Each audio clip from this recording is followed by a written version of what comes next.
is Leanza Mayo, and I'm here with FAMU Extension to bring you the taste of the month.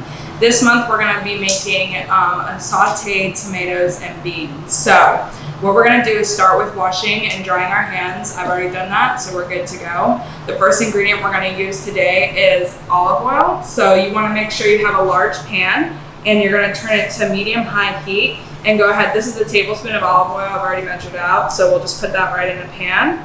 And then you'll stick, it's going to be half a yellow onion in there, and you'll start cooking that. I've already diced it up, so we'll start moving that around. And then you're also going to put in half a teaspoon of paprika, as well as a tablespoon of minced garlic.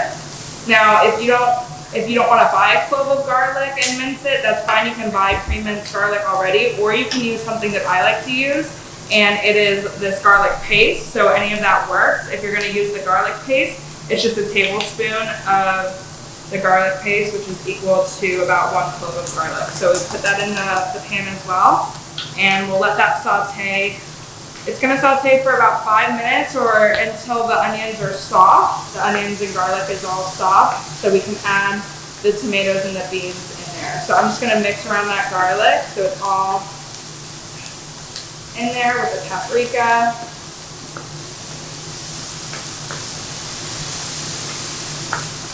And that's sauteing nicely. So while our onions are sauteing, we're going to move over to the beans.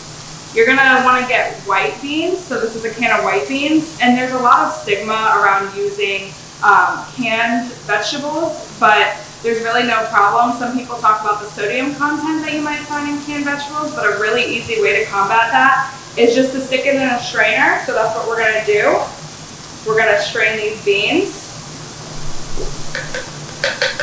And then we're just going to rinse them. And that removes all the excess sodium.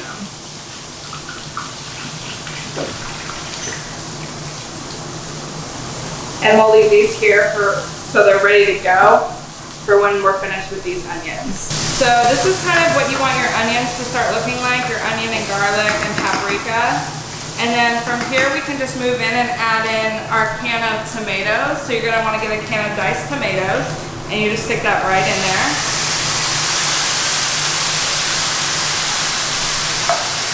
And then also your can of beans. The beans are really nice because they provide a lot of protein and a lot of fiber for the diet. So the protein is really good for you for good muscle building and good bone health and bone building. And then the fiber is going to help keep you full throughout the day. Fiber has many other good things that it does for the body. It also helps with your heart health because it helps lower your cholesterol. And by the way, when we're sauteing this, we can turn the heat down a little bit, and we're going to let this saute for about 15 minutes or until you see it getting a little bit thicker.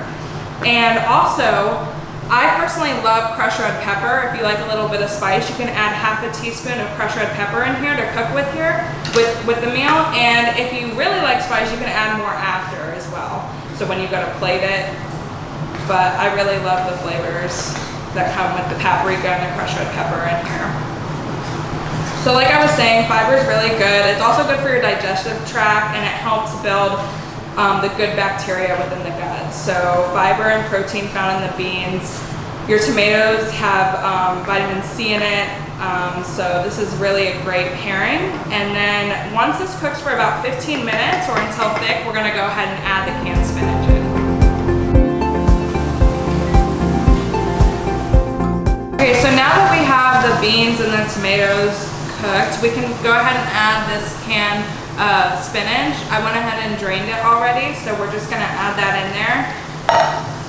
And then once you add the spinach, you're gonna let it cook for an additional minute or two just to let all the flavors bind together. Spinach is really good for you for many reasons. Iron is one of the reasons, and there is iron found in the beans in here as well. Something to understand though about iron that comes from plant sources is that it's not as easily absorbed in the body as maybe your iron from meat. So it takes a little bit extra to be able to absorb it. And something that you can do to help with that is add something with vitamin C into your meal. So for example, with this meal, we have the tomatoes and actually the garlic provide vitamin C as well. So that's gonna help the iron from the spinach and from the beans absorbed into your body easier. This meal is very cost effective, pretty easy to make on a weeknight for the family, and it's great to pair with some brown rice or even on the side of baked chicken. It's one of my personal favorites, and I hope you enjoyed the taste of the month this month.